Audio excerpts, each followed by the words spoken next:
and an elected official's business trip for two that's raising some eyebrows.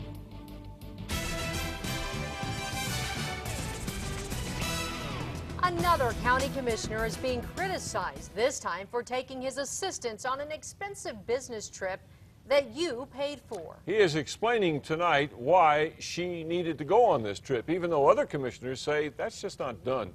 News 13's Katie Kim is in the Newsplex.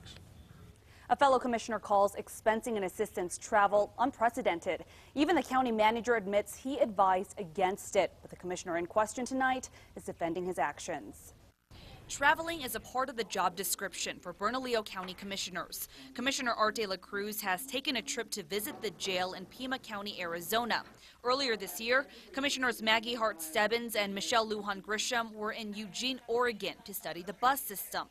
All official business on the county's dime. Commissioner Wayne Johnson took a similar trip in early March to a Washington, D.C. conference for county governments.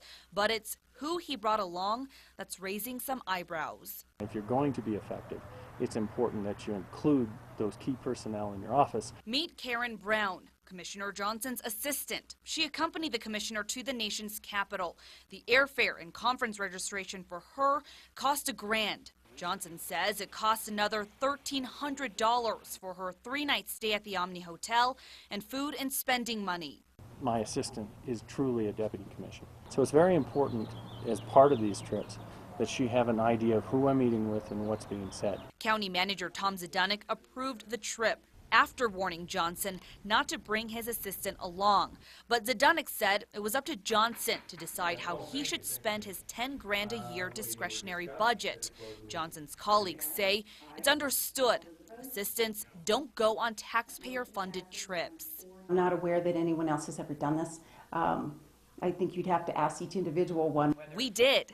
The other 3 commissioners also say they'd never use county money to send an assistant on a trip. I don't see how my assistants travel. It benefits the taxpayer. Johnson disagrees. I make the decisions, but she's the one that has to implement those decisions. And it's very important for her to know what they are. Johnson says Karen Brown is not an assistant, that her official title is Deputy County Commissioner. Commissioner Stebbins says that's a made-up title. Back to you. All right, Katie, that $10,000 a year discretionary budget that each commissioner receives is used to cover everything from office supplies to travel and even food for constituent meetings.